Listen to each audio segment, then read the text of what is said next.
Social media पर वो इस तरह से लगेगा ही नहीं कि वो बीमार थे या फिर इस हालत में। अस्पताल के भी कई वीडियोज़ आए हैं, लेकिन उसमें भी मुस्कुराते नज़र आते हैं। जी बिल्कुल, बिल्कुल। और उनका उनका उन्होंने ज़िंदगी को जिया है।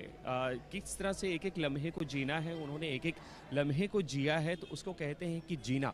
आज और मैं बता दूँ कि ये बहुत ही अच्छी जानकारी है हमारे दर्शकों के लिए कि धर्मेंद्र जी हमारे बीच नहीं रहे, लेकिन उनकी एक फ़िल्म 21 करके जो है वो बहुत ही जल्द 25 दिसंबर को देखने को मिलेगी। उनका ट्रेलर आ चुका है और इसमें जो है बच्चन साहब के जो फैमिली से, परिवार से, जो अगस्त्य नंदा हैं, उनके साथ उन्होंने वो फ़िल्म शूट की है। तो एक तरह से कहीं न कहीं दिसंबर के महीने में भी लोग उनको बड़े पर्दे पर ज़रूर देख सकेंगे। उनके अंदर वो एनर्जी आज भी थी, मतलब हमेशा तबीयत का उतार चढ़ाव देखा है। कभी अस्पताल आते थे, कभी खबरें आती थी कि उनकी हालत, लेकिन फिर भी जब वो शूटिंग के सेट पर होते थे तो वो एनर्जी उनमें आज भी नज़र आती थी। कैमरे को देखते ही वो वापस से एनर्जेटिक महसूस करते थे। सूरज, यही होता है एक कलाकार। एक कलाकार किसी भी सिचुएशन में हो, 24 घंटा काम करे, 48 घंटा काम करे, उनके जीवन में इस तरह से हर संघर्ष से जो लड़ने की जो ताकत होती है, जो क्षमता होती है, वो बहुत परे होती है। क्योंकि ये हर सिचुएशन में काम करना जानते हैं, तो उनकी ज़िंदगी में जो जद्दोजहद है, वो अपने आप आ जाती है। तो हर चीज़ से लड़ना हो, चाहे वो ऑफ स्क्रीन हो, चाहे फिर वो ऑन स्क्रीन हो।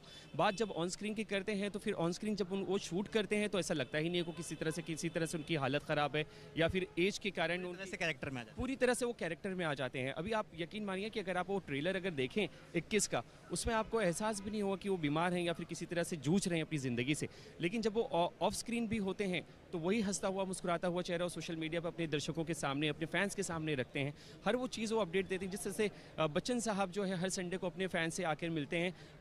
इस तरह से तो ये कभी ऐसा रहा नहीं कि ये अपने फैन से आके मिलते हों, कहीं जाके मतलब रूबरू होते हों सबके सामने, लेकिन वो सोशल मीडिया पर अपनी हर अपडेट देते रहते हैं।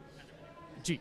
सुना आपने कि किस तरह का वो एक उन्होंने पॉजिटिव एनवायरनमेंट अपने सोशल मीडिया के थ्रू रखा था। लोगों के सामने जब भी जाते थे मुस्कुराते हुए जाते थे। जैसे कलीब बता रहे थे कि कई बार पत्रकारों से भी मिलते थे, किसी चीज़ को लेकर कोई ब्रांड हो या फिर कोई भी ऐसी चीज़ हो जो उन्हें इसीलिए प्रेस मुझे कॉन्फ्रेंस याद में आता है बतानी कि होती थी, भले ही उनका जो वो उनकी चेहरा है वो इमेज मुस्कुरा एक्शन हीरो को लेकर रही हो, ही मैन उन्हें कहा जाता था, लेकिन उनके जो चेहरे पर जो निश्चलता थी एक बच्चे जैसी, वो देखते ही बनती थी, जो सबको अपनी ओर खींच लिया करती थी।